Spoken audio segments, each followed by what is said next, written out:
আমি কোনো পীর বাবার কাছে সাহায্য চাবো না, আমি কোনো কবরে মাথা ঠেকাবো না, আমি কারোর কোনো তন্ত্র মন্ত্রের কাছে নিজেকে সঁপে দেব না। অন্য কাউকে অস্বীকার করা, যে কোনো কিছু থাক না কেন, এই উপাস্য হিসেবে সবকিছুকে আগে নাকচ করে দিতে হবে। প্রথম যে কথাটি আপনাকে প্রতিপালন করতে হবে সেটি হচ্ছে যে সব কিছুকেই নাকচ, ইল্লাল্লাহ, আল্লাহ ব্যতীত। তার মানে উপাস্য মানবো কাকে? আল্লাহকে। আল্লাহকে উপাস্য মানার আগে কাজ কি আমাদের? সব কিছুকেই নাকচ করে দেয়া। অর্থাৎ কপালে টিপ দিয়েছেন সন্তানের, একটা মোমবাতি আগরবাতি কবরস্থানে দিয়েছেন, কবরস্থানকে আপনি এমন ভাবে শ্রদ্ধা ভক্তি করতেছেন যে ওই পীর বাবা কবরে শুয়ে রয়েছে, তিনি আপনার কোনো কিছু এনে দিবে, আপনি সেভাবে দোয়া প্রার্থনা করতেছেন। অর্থাৎ এগুলোকে আগে নাকচ করে দিতে হবে। এখন আপনি বললেন যে জি আমি আল্লাহকে মানি, আল্লাহকে উপাস্য হিসেবে, সঙ্গে সঙ্গে অন্য কিছুকেও আপনি মানেন। আপনি বলতেছেন জি আল্লাহকে পাইতে হলে একজন পীর বাবাকে ধরতে হবে, একজন অমুককে ধরতে হবে, তিনি আমাকে তার কাছে নিয়ে যাবেন, বা আমি যে আরজিটা করতেছি, প্রার্থনা করতেছি, তিনি ওখানে পৌঁছাই দেবেন। আমি একটা গুনাহগার বান্দা, আমার দোয়া কি সরাসরি আল্লাহর কাছে কবুল হবে? আমি অমুক বুজুর্গ ব্যক্তিকে বললাম, অমুক বুজুর্গ ব্যক্তি আমার পক্ষ থেকে আল্লাহর কাছে বলে দিলে এটা কবুল হবে? এটা করা যাবে না। এজন্য প্রথমে হচ্ছে লা ইলাহা, উপাস্য নাই, কোনো কিছুকেই নাকচ করে দেওয়া, তারপরে ইল্লাল্লাহ, তারপরে আল্লাহ, মানে আল্লাহ ব্যতীত সব কিছুকেই নাকচ করে দিয়েছি। এটা হচ্ছে উলুহিয়া, তাওহীদে উলুহিয়া। সম্মানিত উপস্থিতি, তাওহীদে রুবুবিয়াহ, তাওহীদে রুবুবিয়াহ হচ্ছে রব, সৃষ্টি, কর্তৃত্ব, রাজত্ব, পরিচালনা। শব্দ চারটা মনে রাখবেন: সৃষ্টি, কর্তৃত্ব, রাজত্ব, পরিচালনায় কেবলমাত্রই একমাত্রই মহান রবকে, আল্লাহ তাআলাকে স্বীকৃতি দেওয়ার নামই হচ্ছে তাওহীদে রুবুবিয়াহ। মানে আপনি কথার কথা আমি আপনাকে একটু উদাহরণ দিয়ে বোঝাই, তাহলে আপনার বুঝতে সুবিধা হবে। আচ্ছা, পানি খাই না আমরা? পানি, এই পানির রাসায়নিক সংকেত হচ্ছে H2O, আণবিক ভর হচ্ছে 18 গ্রাম। 1 মোল পানির ওজন হচ্ছে 18 গ্রাম। এই পানিটাকে তৈরি করা হলো, কেউ ল্যাবরেটরিতে এই পানিটা বানালো বা তৈরি করলো, কি দিয়ে? যে হাইড্রোজেন এবং অক্সিজেন দিয়ে। আপনি যদি চিন্তা করেন যে এই পানি ওই ল্যাবরেটরির যে ব্যক্তি রয়েছে তিনি উৎপন্ন করলেন, তাহলে এটি শিরক হবে। কেন? কারণ প্রকৃতিতে 118টা এরকম পরমাণু মৌল পাওয়া যায়: hydrogen, helium, lithium, beryllium, boron, carbon, nitrogen, oxygen, fluorine, neon, sodium, magnesium, aluminium, silicon, phosphorus, sulphur, chlorine, argon, potassium, calcium, scandium, titanium, এরকম 118টা। অর্গানিসন সর্বশেষ আবিষ্কৃত নিষ্ক্রিয় গ্যাস। এখানে কি আছে? 1 নম্বরে হাইড্রোজেন আছে, আর পারমাণবিক সংখ্যা 8 অক্সিজেনের। তার মানে এই হাইড্রোজেন এবং অক্সিজেন মহান রব এই প্রকৃতিতে সৃষ্টি করেছেন জন্য এই পানিটা ল্যাবরেটরিতে তার পক্ষে উৎপন্ন করা, তৈরি করা সম্ভব হয়েছে। তার মানে মূল সৃষ্টিকারককে আল্লাহ। আশা করি আপনারা বুঝতে পেরেছেন। আপনি চিন্তা করলেন যে আমি জমিতে এবার ভালো সেচ দিয়েছি, STW আছে না আমাদের? STW যে মোটর, কারেন্টের মোটর, অথবা আপনি পেট্রোল ডিজেল চালিত কোন একটা মোটর দিয়ে পানি তুলেছেন, তোলার পরে পানি সেচ দিয়েছেন। আপনি বললেন যে এবার ভালো পানি দিয়েছি মোটর দিয়ে, এজন্য আমার কি হয়েছে? ফসল ভালো হয়েছে। অথবা কীটনাশক অথবা সারের কথা বললেন। মূল যে বিষয়টা, কোন বস্তু একত্রিত থাকতে পারতো না আন্তঃআণবিক শক্তি না থাকলে। আন্তঃআণবিক শক্তি একটা পদার্থের মধ্যে, অণুগুলোর মধ্যে যে পারস্পরিক একটা সম্পর্ক, আকর্ষণ রয়েছে, এটা তো এই যে পরমাণুগুলো যে রয়েছে, এগুলো কে সৃষ্টি করলেন? মহান রব। আপনি এত সুন্দর একটা বিল্ডিং করেছেন, বললেন যে রাজমিস্ত্রি তৈরি করেছে। মূলত কি এখানে সিলিকা, সিমেন্ট, অন্যান্য যে উপাদানগুলো রয়েছে, এগুলো কে সৃষ্টি করেছে? আপনি পাবেন মহান রব। আশা করি সকলেই বুঝতে পেরেছেন বিষয়টা। এই কাঠ সকালবেলা ঘুম থেকে উঠে যে ব্রাশটা হাতে নিয়েছিলেন, এই ব্রাশটা একটা কোম্পানিতে তৈরি হয়েছে, কিন্তু এর মূল যে উপাদান পরমাণুগুলো, এগুলো আল্লাহ তাআলা সৃষ্টি করেছেন। আপনি যে টুথপেস্ট দিয়ে টুথপেস্ট করতেছেন, এই টুথপেস্টের যে মূল যে পরমাণুগুলো, এগুলো আল্লাহ তাআলা সৃষ্টি করেছেন, এগুলো তারপরে একটা কোম্পানি প্রস্তুত করেছে। আশা করি সবকিছুর স্রষ্টা তার মানে কে? খলিক। সবকিছুর স্রষ্টা হচ্ছে মহান রব। সম্মানিত উপস্থিতি, এই যে সৃষ্টি, কর্তৃত্ব, রাজত্ব, পরিচালনা সবকিছুর ক্ষেত্রে আপনি এখন বললেন যে বৃষ্টি যে দিচ্ছে, বৃষ্টির ফেরেশতা সে নিযুক্ত, মূলত তা নয়। বৃষ্টির এই ফেরেশতাকে মহান রব যখন হুকুম করেন, তাকে সেই দায়িত্বেই নিযুক্ত করা হয়েছে। তার মানে সব কিছুর পরিচালনার দায়িত্বে মূল পরিচালক হচ্ছেন মহান রব। এই রাজত্ব এবং কর্তৃত্ব সবকিছুর ক্ষেত্রে এগুলোকে মেনে নেওয়ার নামই হচ্ছে তাওহীদে রুবুবিয়া। সম্মানিত উপস্থিতি, তাওহীদে আসমা ওয়া সিফাত, মহান রব অনেকগুলো গুণবাচক নাম নিজের ক্ষেত্রে এনেছেন, নিজের ক্ষেত্রে সাব্যস্ত করেছেন। এগুলোকে আমাদেরকে স্বীকার করে নিতে হবে, বিশ্বাস করে নিতে হবে।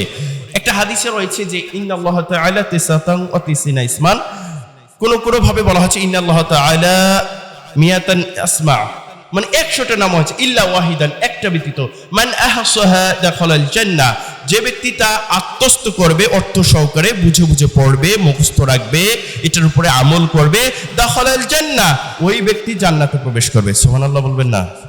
সম্মানিত উপস্থিতি, এই নামগুলো যে আছে 99টা মহান রবের, এই নামগুলো হাদিসে এসেছে যে ইয়া রহমানু ইয়া রহিম ইয়া মালিকু ইয়া কুদ্দুস ইয়া সালাম ইয়া মুমিনু ইয়া মুহাইমিন ইয়া আজিজ ইয়া জব্বার ইয়া মুতাকাব্বির ইয়া খালিক ইয়া বারি ইয়া মুসাব্বির ইয়া গফফার ইয়া কাহার ইয়া ওয়াহাব ইয়া রাজ্জাক ইয়া ফাত্তাহ ইয়া আলিম খাবিদ বাসিত ইয়া খাফিদ ইয়া রাফি ইয়া মুইত মুজিল ইয়া সামি ইয়া বাসির হাকাম আদুল ইয়া লাতিফ ইয়া খাবির ইয়া হালিম ইয়া আদিম ইয়া গফুর ইয়া শাকুর ইয়া আলি ইয়া কাবির ইয়া হাফিদ ইয়া মুকিত ইয়া হাসিবু يا جليل يا كريم يا رقيب يا مجيب يا وصي يا ماجد يا ماجد يا واجد يا ودود يا ماجد بايت شهيد حق يا قيل ويب عنتني ولي متلي بر توب منتقم يا عفو يا رؤوف يا مالك الملك ذو الجلال والاكرام يا حامد يا محسن يا مبدي يا معيد يا مهي مميت حي يا قيوم يا واجد يا ماجد يا وحيد يا احد يا صامد يا قادر يا مقتدر مؤخر يا اول يا اخر يا جاهر يا باطن يا مقسط يا جامع غني مغني ماني يا ضر يا نور حد يا بادي يا باقي يا وارث يا راشد يا صبر।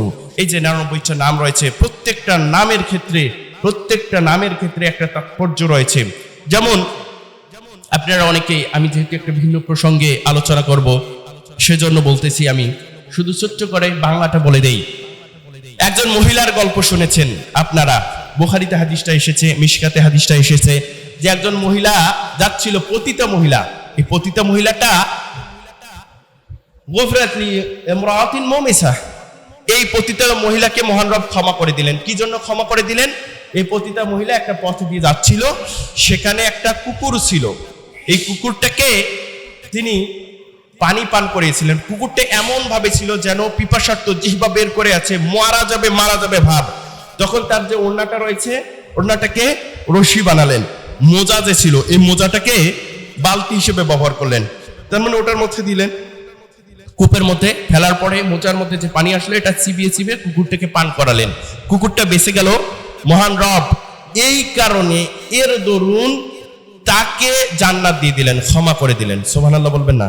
এখন আপনি বলতে পারেন যে এটা কেমন কথা? মাইলস্টোন স্কুলের ঘটনা আপনারা জানেন, তাই না? মাইলস্টোন স্কুলে বিমান বিধ্বস্ত হয়ে অনেকেই মারা গিয়েছে। আমি হয়তো প্রসঙ্গটা নিয়ে দু একটা কথা বলার চেষ্টা করব পরবর্তীতে। তো এখানের দেখেন, এক মহিলা উত্তরবঙ্গের, যিনি শিক্ষিকা ছিলেন, তিনি নিজে মারা গিয়েছেন, কিন্তু 20 জন শিশুকে, 20 থেকে 25 জন স্কুলের ছাত্রীকে এই শিক্ষিকা, মহিলা শিক্ষিকাকে মা বলে ডাকতো সন্তানেরা, ওইখানকার যে সন্তানেরা যারা আজকে শাহাদা বরণ করেছেন, যারা আজকে মৃত্যুবরণ করেছে এই মাইলস্টোনে বিমান বিধ্বস্ত হয়ে, এই সন্তানগুলো ওই মহিলাকে মা বলে ডাকতো। এই মা শিক্ষিকা কত কষ্ট করে তাদেরকে বের করেছিল। প্রথমত যে ব্লাস্ট হয়েছিল সেখানে তিনি বেঁচে ছিলেন, পরবর্তীতে যখন ব্লাস্ট হয় আরেকবার তিনি মৃত্যুবরণ করেন। কিন্তু 20 থেকে 25 জন স্কুলের ছাত্রীকে তিনি সেই জোনে নিয়ে এসেছিলেন। এই মহিলার যদি শুকরিয়া জ্ঞাপন করে, ওই 20 জন সন্তানের পিতা মাতা কিভাবে শুকরিয়া জ্ঞাপন করবে? কতটুকু করবে? এখন কি করবে? তার যে সন্তান সন্ততি আছে, 20 জন কি তাদের দায়িত্ব নেবেন? পর্যন্ত হয়তো নেবে না, হয়তো নিলেও নিতে পারে, তবে তারা শুকরিয়া জ্ঞাপন করতে পারে। কি শুকরিয়া? সে ভালো কাজ করেছে। সারা দেশবাসী, সারা পৃথিবীব্যাপী যারা শুনেছে দেখেছে বিষয়টি, তারা তার শুকরিয়া জ্ঞাপন করছে। এই শুকরিয়া এতটুকুই পর্যন্ত শেষ। আমি আজকে শুকরিয়া করছি, তার জন্য দোয়া করছি, মহান রব যেন তাকে জান্নাত নসিব করেন, জান্নাতুল ফেরদৌস দান করেন, আমরা এতটুকুই বলবো। কিন্তু মহান রব পতিতালা মহিলাকে সরাসরি জান্নাত দিলেন। আল্লাহর শুকরিয়া হচ্ছে, কৃতজ্ঞতা হচ্ছে এরকম। সুবহানাল্লাহ বলবেন না? কথা কি বুঝাইতে পেরেছি? রাস্তা থেকে কষ্টদায়ক বস্তু যদি আপনি সরিয়ে ফেলেন তাহলে আপনি জান্নাত পাবেন, ওই ব্যক্তি জান্নাতে রয়েছেন। বিড়ালকে খাদ্য দিলে জান্নাত পাবেন, আর আটকে রেখে মেরে ফেললে আপনি কি, আপনাকে জাহান্নাম দিবে। তো আপনার শুকরিয়াটা দেখেন, আপনি একজন বিড়ালকে খাওয়াচ্ছেন, অন্যের বিড়াল, আপনার জন্য কতটুকু কৃতজ্ঞতা বোধ। কিন্তু মহান রবের কৃতজ্ঞতা দেখেন, সরাসরি জান্নাত। তাও কি ছিল? পতিতা মহিলা ছিল। পতিতা মহিলাকে জান্নাত। জান্নাত কি? যেই সেই। একটা উদাহরণ শোনেন এমনিতেই। মনে করেন যে বিল গেটসের সন্তানকে যদি ওই মহিলা বাঁচাতো, উনি কি দিতেন? 50,000 কোটি টাকা অনেক দিতেন। একটা বাংলাদেশের সমান কি দিতে পারতেন? দিতে পারতেন না। কিন্তু মহান রব তাকে কম হলেও এ পৃথিবীর 10টা পৃথিবী সম পরিমাণ একটা জান্নাত দিবেন। শুকরিয়া হচ্ছে মহান রবের এটা। আশা করি আপনারা বুঝতে পেরেছেন।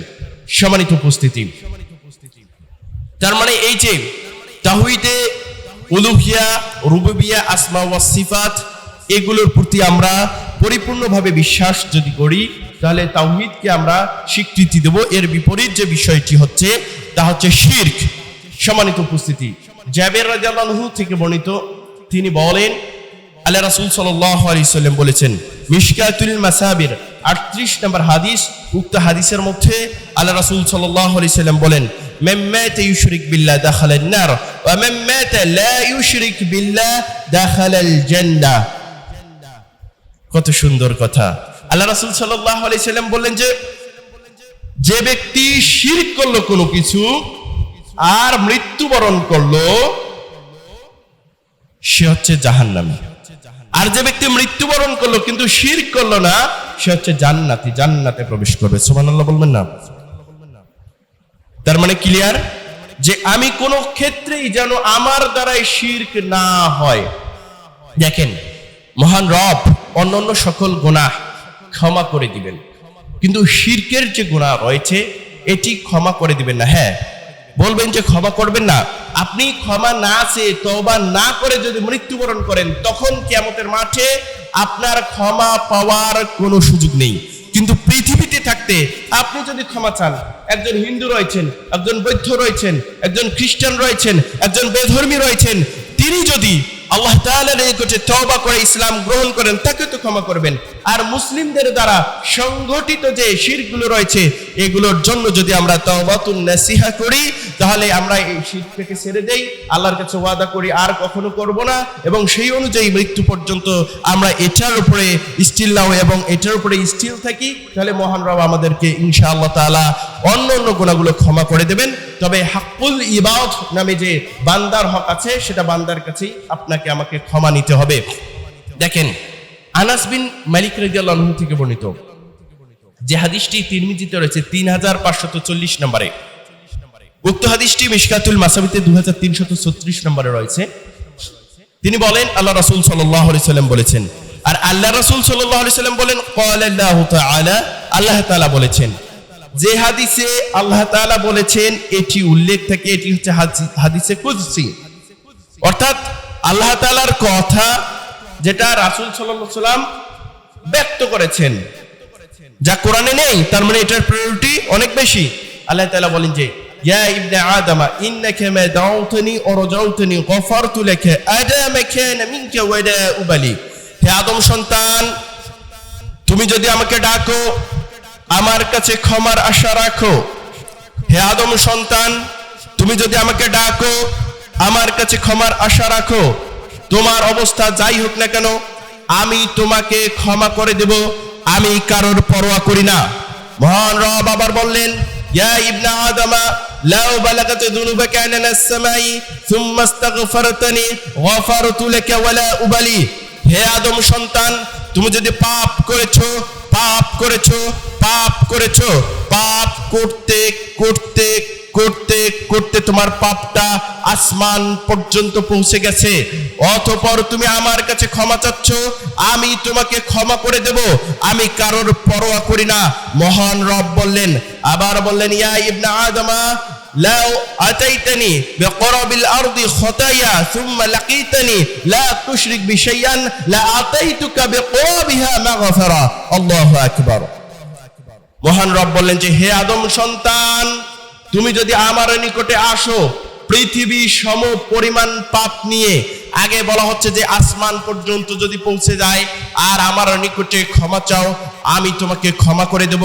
আর এখন বলা হচ্ছে যে পৃথিবী সমপরিমাণ, অর্থাৎ জল স্থল, এই যে পৃথিবী রয়েছে, ভূগর্ভ রয়েছে, ভূপৃষ্ঠ রয়েছে, এখান থেকে নিয়ে পৃথিবীর যত পরিধি রয়েছে, আসমান জমিন মিলে এত পরিমাণ পাপ নিয়ে যদি তুমি আমার নিকটে আসো, আর এই পাপের মধ্যে যদি শিরকের পাপ না থাকে, মহান রব বললেন যে আমি তোমার নিকটে পৃথিবী সমপরিমাণ ক্ষমা নিয়ে উপস্থিত হব। আপনার অনেক পাপ, শিরকের পাপ নেই। মহান রব বললেন কি, যে আমি এই পৃথিবী সমপরিমাণে, তুমি পৃথিবী সমপরিমাণ গুনাহ নিয়ে আমার নিকটে এসেছো, আমি পৃথিবী সমপরিমাণ ক্ষমা নিয়ে তোমার নিকটে উপস্থিত হব। সম্মানিত উপস্থিতি, সম্মানিত উপস্থিতি, আমাদের যে পাপ, সব থেকে বড় পাপ কোনটি?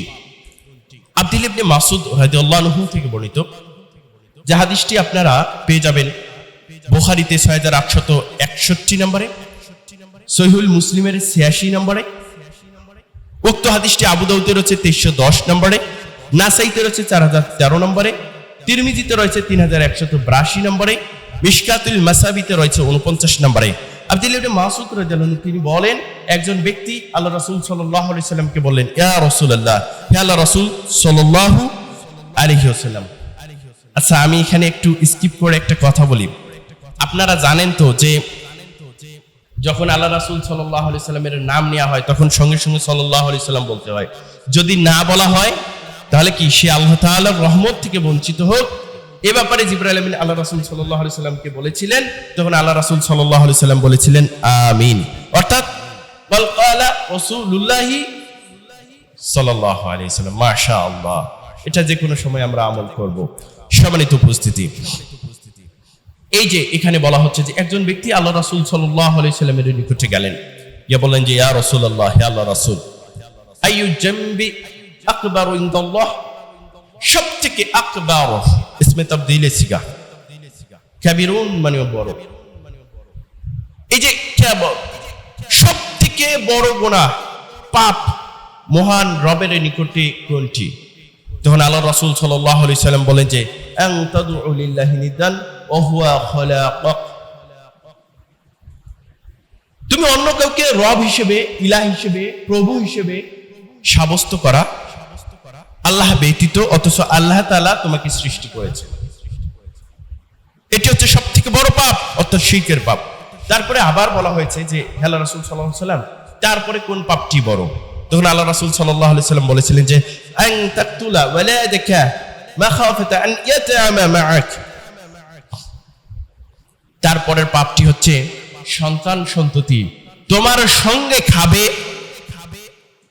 তোমার অভাব আসবে, এই ভয়ে সন্তান সন্ততিকে কতল করা, মেরে ফেলা। আমাদের দেশে মাঝে মাঝে এই ঘটনা দেখা যায়।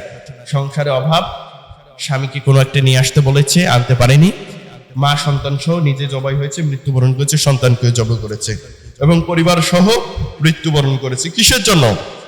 ঋণ আছে, সন্তান সন্ততি খাবে, অভাব আসবে, এরকম। এটা হচ্ছে বড় পাপ, বড় গোনা। সম্মানিত উপস্থিতি, তারপরে আবার বলা হয়েছে যে তারপরের বড় গুনাহ কোনটি? তখন আল্লাহ রাসূল সাল্লাল্লাহু আলাইহি সাল্লাম বলেছেন যে তুসানি হালিলাতা জারিক, তোমার প্রতিবেশী মহিলার সঙ্গে বেবিচারে লিপ্ত হওয়া। তার মানে সবথেকে বড় পাপ, এই হাদিস থেকে জানলাম শিরক। তারপরে হচ্ছে অভাবের ভয়ে সন্তানকে হত্যা করা, তারপরে হচ্ছে প্রতিবেশী নারীর সাথে বেবিচারে, যে না বেবিচারে লিপ্ত হওয়া। সম্মানিত উপস্থিতি, বুখারীর 6675 নম্বর হাদিস, উক্ত হাদিসটি নাসাইতে এসেছে 4011 নম্বরে, তিরমিজিতে এসেছে 3021 নম্বরে, মিশকাতুল মাসাবিতে এসেছে 50 নম্বরে। এই হাদিসের মধ্যে বড় করে হচ্ছে আব্দুল্লাহ ইবনে আমর রাদিয়াল্লাহু আনহু, তিনি বলেন আল্লাহ রাসূল সাল্লাল্লাহু আলাইহি সাল্লাম বলেছেন, ওয়ালাল কাবাইরুল ইশরাকু বিল্লাহ ওয়া উকুল ওয়ালিদাইন ওয়া কতলুন নাফসি ওয়াল ইয়ামিনুল গুমুস। চারটি কথা বলা হয়েছে যে আল্লাহ রাসূল সাল্লাল্লাহু আলাইহি সাল্লাম বলেছেন সবথেকে বড় গুনাহ হচ্ছে এই চারটি। প্রথম যে গুনাহটা সেটা হচ্ছে ওয়ালাল কাবাইরুল ইশরাকু বিল্লাহ, আল্লাহর সাথে কোনো কিছুকে অংশীদার করা, তার মানে শিরক করা। তারপরের গুনাহটা হচ্ছে পিতামাতার অবাধ্য হওয়া। তারপরের গুনাহটা হচ্ছে কাউকে শরীয়ত সম্মত কারণ ছাড়া হত্যা করা। তারপরের গুনাহটি হচ্ছে যে মিথ্যা কসম করা, মিথ্যা কসম করা এরকম ব্যক্তি। দেখেন আনাস রাদিয়াল্লাহু আনহু থেকে বর্ণিত, আমরা এই হাদিস থেকে কি জানলাম? তার মানে শিরক বড় গুনাহ। আনাস রাদিয়াল্লাহু আনহু থেকে বর্ণিত, যেহেতু এই হাদিসের মধ্যে চারটা কথা আছে, কি কি? যে শিরক, তারপরে পিতামাতার অবাধ্য হওয়া, 3 নম্বরে আছে যে শরীয়ত সম্মত কারণ ছাড়া কাউকে হত্যা করা, 4 নম্বরে রয়েছে মিথ্যা কসম করা। আর আনাস রাদিয়াল্লাহু আনহু থেকে বর্ণিত 2653 নম্বর হাদিস মিশকাতুল মাসাবির, যে হাদিসটি সহিহ মুসলিমের 88 নম্বরে রয়েছে, 1901 নম্বরে তিরমিজিতে রয়েছে, মিশকাতুল মাসাবিতে 51 নম্বরে রয়েছে। এখানে বলা হয়েছে যে ওই ইয়ামিনুল গুমুস, যেটা মিথ্যা কসম করা ছিল, তার বদলে বলা হয়েছে শাহাদাতুজ জুর, মিথ্যা সাক্ষ্য দেওয়া। বগুড়া জেলা শহর, আমি বিশ্বাস করি শান্তিপূর্ণ একটি শহর। এরপরেও মাঝে মাঝে শোনা যায় জবাই করে রেখেছে, মেরে ফেলেছে। আমরা এমন মানুষ দেখতেছি, বাধাও দিচ্ছি না। আবার পুলিশ জিজ্ঞাসা করলে আমরা জানি না সোহাগকে মেরে ফেলেছে। জানেন আপনারা মিট ফোর্ডের সামনে একটা ভিডিও দেখলাম, আমি জিজ্ঞাসা করতেছে আশেপাশে, জানি না, পলায় যাচ্ছে, সাক্ষী দিচ্ছে না। কেন? সত্য সাক্ষী দিচ্ছে না। কেন এটা করতেছে? কারণ এর মধ্যে জড়ালে যাদের ফাঁসি হবে, যারা ভুক্তভোগী হবে, তারা আমাকে আবার মনে হয় মেরে ফেলতে পারে, আমি ভুক্তভোগী হব। আবার কি অবস্থা, কি সিচুয়েশন! ঘটনা এটাই তো। আমার থেকে আপনারা শিক্ষিত সচেতন ব্যক্তি, আপনারা ভালো বোঝেন আমরা কেন সাক্ষী দিতে চাচ্ছি না, অথচ সত্য সাক্ষী দিচ্ছি না, আবার কাউকে বাঁচানোর জন্য মিথ্যা সাক্ষী দিচ্ছি। সম্মানিত উপস্থিতি, 7টা বিধ্বংসকারী জিনিস রয়েছে, যে হাদিসটি 2767 নম্বরে রয়েছে বুখারীতে, মিশকাতুল মাসাবির 52 নম্বর হাদিস। আবু হুরায়রা রাদিয়াল্লাহু আনহু থেকে বর্ণিত, তিনি বলেন আল্লাহ রাসূল সাল্লাল্লাহু আলাইহি সাল্লাম বলেছেন, এই যে তানিবুস সাবাল মুবাকাত, তোমরা 7টা বিধ্বংসকারী জিনিস থেকে নিজেদেরকে রক্ষা করো। সেই 7টা বিধ্বংসকারী জিনিস কি? ক্বালু ইয়া রাসূলুল্লাহি ওয়া মা হুন্না, হে আল্লাহর রাসূল। সাহাবায়ে কেরাম বললেন যে হে আল্লাহর রাসূল, সেই 7টি বিধ্বংসকারী জিনিস কি? আল্লাহ রাসূল সাল্লাল্লাহু আলাইহি সাল্লাম বললেন, আশ-শিরকু বিল্লাহ ওয়াস-সিহরু ওয়া কতলুন নাফসি আল্লাতী হারামাল্লাহু ইল্লা বিল হাক্কি ওয়া আকলুর রিবা ওয়া আকলু মালিল ইয়াতীম ওয়া তাওয়াল্লি ইয়াওমাজ যাহফি ওয়া কাযফুল মুহসানাতিল মুমিনাতিল গাফিলাত। 7টা বিষয় সম্পর্কে বললেন আল্লাহ রাসূল সাল্লাল্লাহু আলাইহি সাল্লাম। এই বিধ্বংসকারী 7টি জিনিস হচ্ছে যে আশ-শিরকু বিল্লাহ, আল্লাহর সাথে শিরিক করা প্রথম যে বিধ্বংসকারী জিনিসটি। তারপরের জিনিসটি হচ্ছে আস-সিহরু, জাদু করা।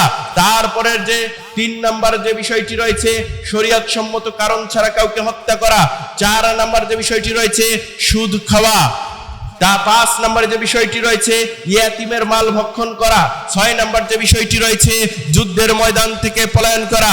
7 নম্বর যে বিষয়টি রয়েছে সরলা নির্দোষা মুমিনা মহিলা সম্পর্কে বেভিচারের অপবাদ দেয়া। কথা ক্লিয়ার? 7টা আরেকবার বলবো, দেখেন। প্রথম আল্লাহর সাথে শিরিক করা, নাম্বার 2 জাদু, নাম্বার 3 শরীয়ত সম্মত কারণ ছাড়া কাউকে হত্যা করা, নাম্বার 4 সুদ খাওয়া, নাম্বার 5 ইহতিমের মাল ভক্ষণ করা, নাম্বার 6 যুদ্ধের ময়দান থেকে পালিয়ে যাওয়া, নাম্বার 7 সরলা নির্দোষা মুমিনা মহিলা সম্পর্কে বেবিচারের অপবাদ দেয়া। সম্মানিত উপস্থিতি, আহমদের 21570 নম্বর হাদিস, যে হাদিসটি সহিহ তারগিব ওয়া তারহিবের 2394 নম্বরে রয়েছে। উক্ত হাদিসটি মিশকাতুল মাসাবির 61 নম্বরে রয়েছে। এই হাদিসটি মুআজ বিন জাবাল রাদিয়াল্লাহু থেকে বর্ণিত, একটা বিখ্যাত হাদিস, যে মুআজ বিন জাবাল রাদিয়াল্লাহু থেকে বর্ণিত। তিনি বলেন, আওসানি রাসূলুল্লাহি সাল্লাল্লাহু আলাইহি ওয়াসাল্লাম, আল্লাহ রাসূল সাল্লাল্লাহু আলাইহি সাল্লাম আমাকে 10টি বিষয় সম্পর্কে নাসিহা করলেন। অ্যাডভাইস মি 10, মানে 10 অ্যাডভাইসেস। রাসূল সাল্লাল্লাহু আলাইহি সাল্লাম গিভ মি 10 অ্যাডভাইসেস, আমাকে 10টা উপদেশ দিলেন। প্রথম যে উপদেশটা দিলেন আল্লাহ রাসূল সাল্লাল্লাহু আলাইহি সাল্লাম, লা তুশরিক বিল্লাহি শাইয়ান ওয়া ইন কুতিলতা ওয়া হুরিকতা, don't associate anything with your lord, with your Allah, if you are killed in the fire, যদি তোমাকে মেরে ফেলা হয়, অথবা if you are killed or burn in the fire, অথবা তোমাকে আগুনে মেরে ফেলা হয়, তারপরে পুড়িয়ে ফেলা হয়, তারপরে তুমি আল্লাহ তাআলার সাথে কোনো কিছুকে শরীক স্থাপন করো না। প্রথম কি কথা, যে আল্লাহ তাআলার সাথে কোনো কিছুকে শরীক স্থাপন করো না, যদি তোমাকে হত্যা করা হয় অথবা মেরে ফেলা হয়। সম্মানিত উপস্থিতি, সময়ের একেবারেই স্বল্পতা রয়েছে, তা না হলে আমি 10টি এখানেই বলতাম, 10টি বিষয় সম্পর্কেই।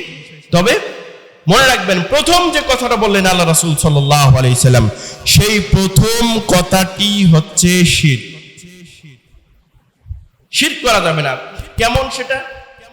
এমনি করতেছি না, না, বরঞ্চ তোমাকে যদি হত্যা করা হয় অথবা আগুনে পুড়ে ফেলা হয়, তারপরে শিরক করো না।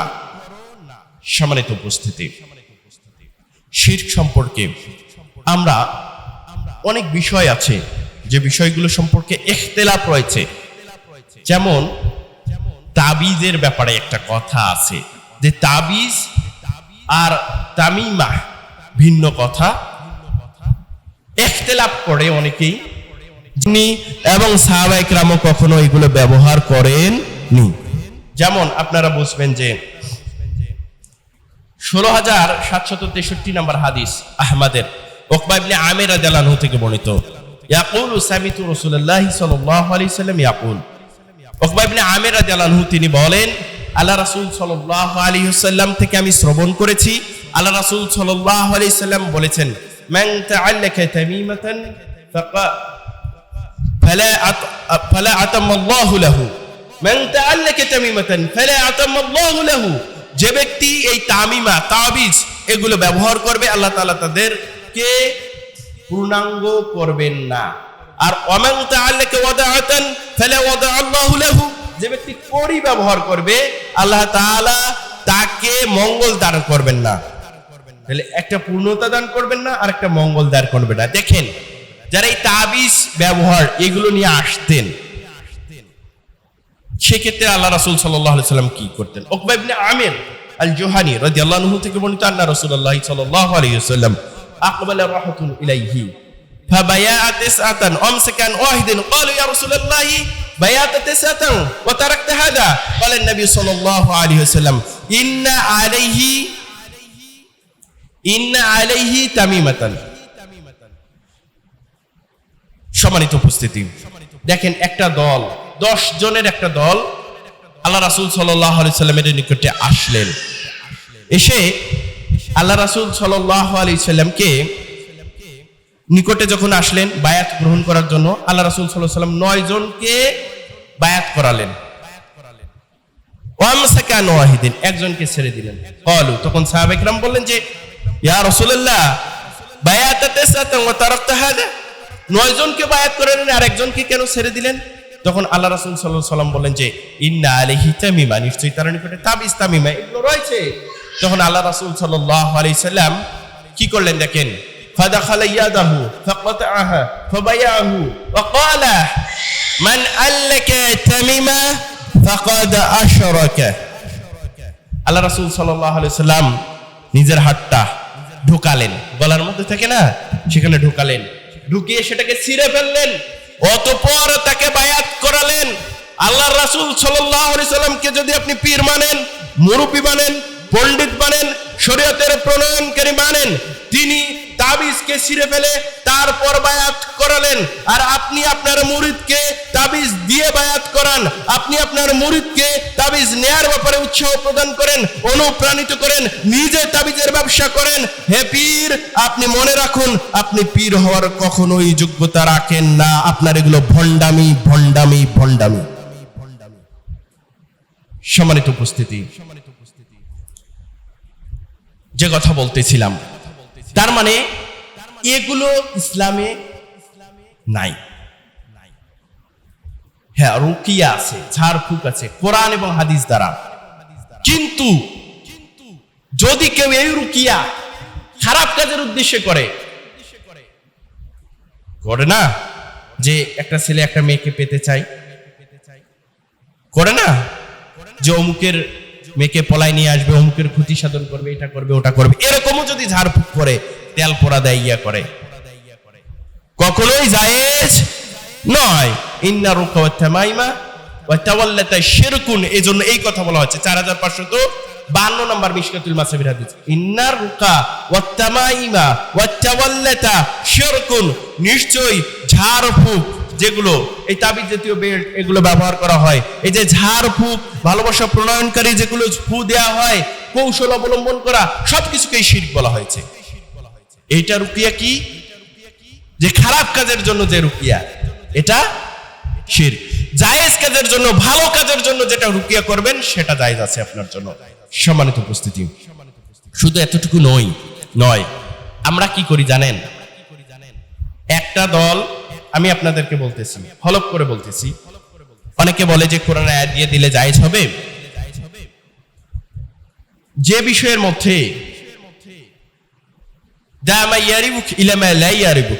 সংশয় সন্দেহ আছে, সেটা থেকে আল্লাহ রাসূল সাল্লাল্লাহু আলাইহি ওয়াসাল্লাম বেরিয়ে আসতে বলেছেন। কেন সংশয় সন্দেহ আছে আমি আপনাকে বলি।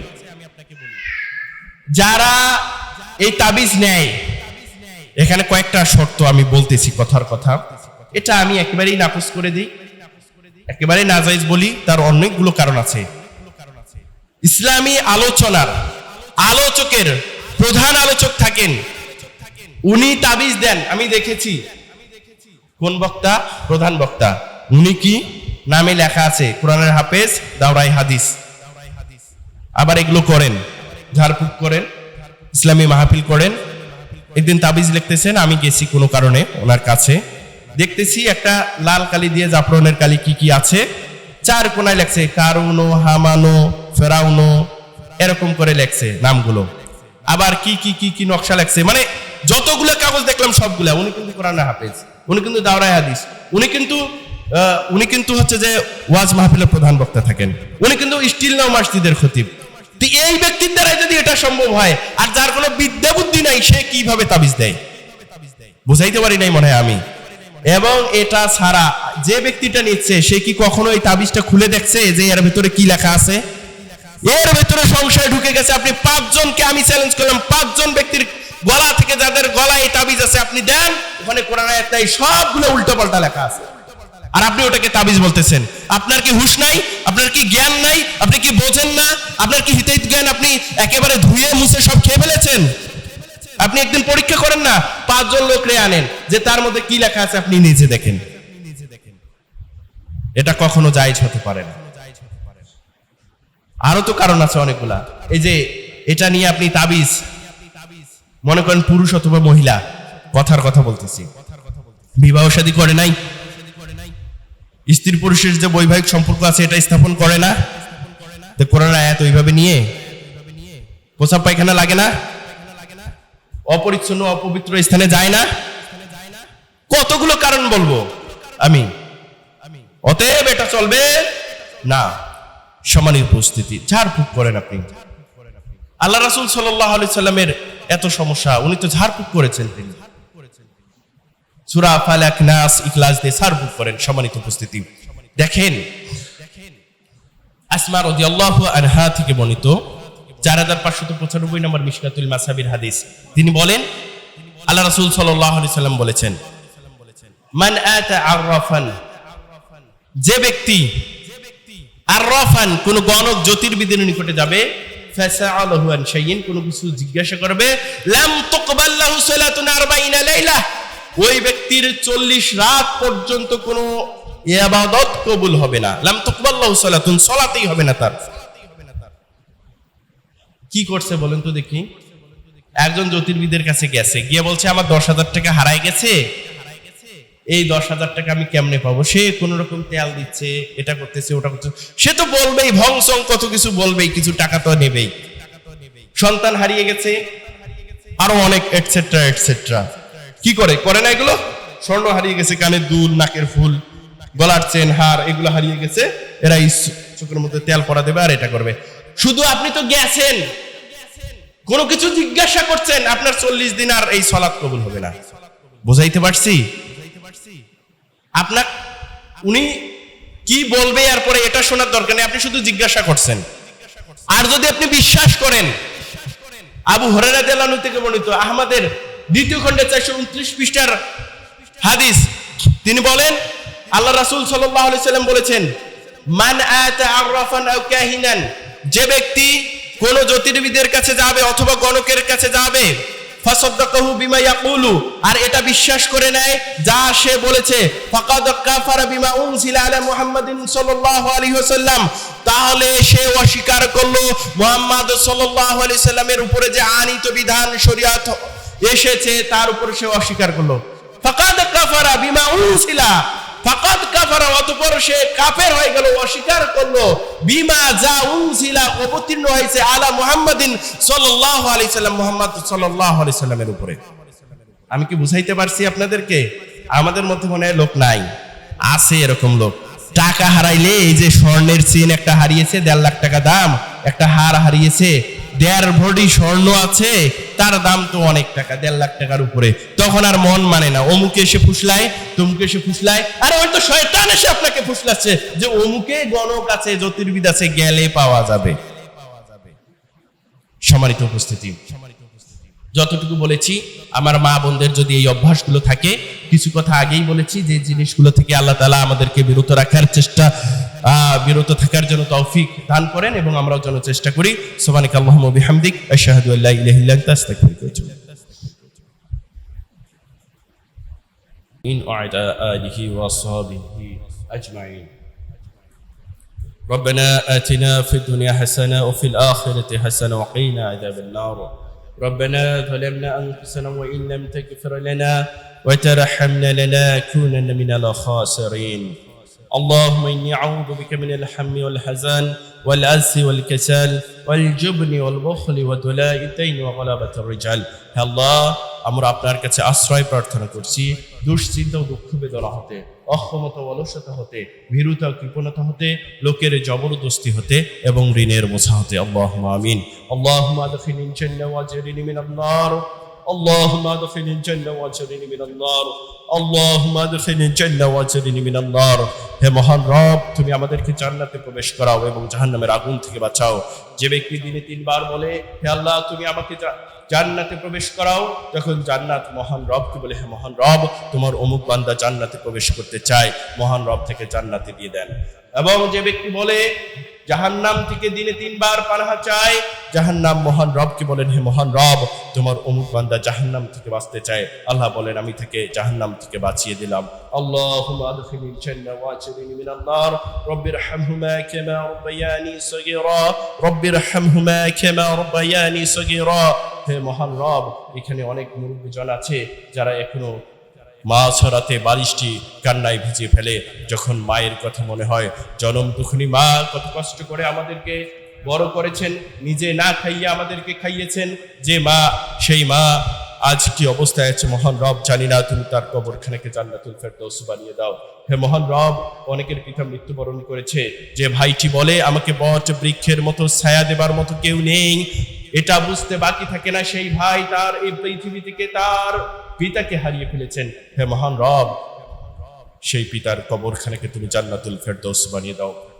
হে মহান রব, যার পিতামাতা পৃথিবীতে বেঁচে রয়েছে, আল্লাহ যার পিতামাতার খেদমত করার তৌফিক এনায়েত করো আমাকে সহ সকলকেই, সবাই বলি আল্লাহ আমিন।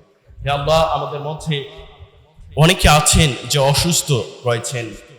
আযহাবিল বাস রাব্বান নাস ওয়াশফি আনতা শাফি লা শিফা ইল্লা শিফাকা শিফান লা ইয়াগাদিরু সাকামা লা বাসা তুহুরুন ইনশাআল্লাহ। হে আল্লাহ, তার যে অসুস্থতা রয়েছে, অসুস্থতাকে শেফায়ে কামিলা আজেলা দান করে দাও। হে মহান রব, আমাদের দেশের উপরে কত গজব, জানি না আমরা কি পাপ করেছি মহান রব, এজন্যই আসতেছে কত দুর্ঘটনা ঘটতেছে।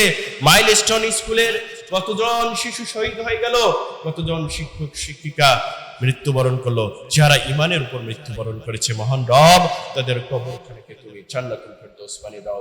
হে মহান রব, এই সন্তান হাদিসে এসেছে যার 3টা বালক সন্তান মৃত্যুবরণ করলো, সেই সন্তান তার পিতামাতাদেরকে জান্নাতের কারণ হবে, তার পিতামাতা জান্নাতে যাবে। 2 জনের ব্যাপারে বলা হয়েছে হে মহান রব, অনেক পিতা রয়েছে তার যার 2 জন সন্তান মৃত্যুবরণ করেছে, সেখানে যার 3 জন নাবালক সন্তান মৃত্যুবরণ করেছে, হে মহান রব এই পিতাদেরকে, এই মাতাদেরকে তুমি ধৈর্য ধারণের তৌফিক দান করো। হে মহান রব, তাদের কি কষ্ট আমরা যদি ফিল করি, আমার আদরের সন্তান যদি আজকে মারা যায়, আপনার আদরের সন্তান যদি আজকে মারা যায়, তাহলে আমরা এটা ফিল করতাম যে আমি কি হারালাম এই পৃথিবী থেকে। আর মাইলস্টোনে যারা পড়ে, তাদের ভদ্র পরিবারের সন্তান সন্ততি পড়ে, টাকাওয়ালা পড়ে, তারা কত কষ্ট করে, কত অর্থ ব্যয় করে তাদের সন্তানের জন্য, সেই সন্তানগুলো আজ পৃথিবী থেকে বিদায় নিয়েছে। এই সন্তানকে বাঁচাতে গিয়ে যারা মৃত্যুবরণ করেছে শিক্ষিকা, তাদেরকে জান্নাত দান করো। হে মহান রব, হে মহান রব, যে পাইলট চেষ্টা করেছিল আল্লাহ, আমরা জানি না কি ত্রুটি ছিল সেখানে, সেই পাইলটের কবরখানাকে তুমি জান্নাতুল ফেরদৌস বানিয়ে দাও। হে আল্লাহ, সকল পিতামাতাকে যাদের সন্তান হারিয়েছে তাদেরকে এই শোক সহ্য করার মতো তৌফিক এনায়েত করো। হে আল্লাহ, তাদেরকে এর উত্তম বিনিময় দান করো, উত্তম প্রতিদান দাও। হে মহান রব, হে মহান রব, আমাদের দেশের উপরে যত গজব দুর্ঘটনা যাচ্ছে আল্লাহ, এগুলো থেকে আমাদেরকে মুক্ত করো। হে মহান রব, এই বাংলাদেশকে একটি ইসলামী রাষ্ট্র হিসেবে তুমি কবুল করো। হে মহান রব, কোন তন্ত্র মন্ত্র বাদে আমরা যেন ইসলামী খিলাফার আদলে এই দেশকে পরিচালিত করতে পারি, সেই তৌফিক দান করো, এবং সকলকেই, সকল নাগরিকদের সেই বুঝ দান করো। সুবহানা রাব্বিকা রাব্বিল ইজ্জাতি আম্মা ইয়াসিফুন ওয়া সালামুন আলাল মুরসালিন ওয়াল হামদুলিল্লাহি রাব্বিল আলামিন।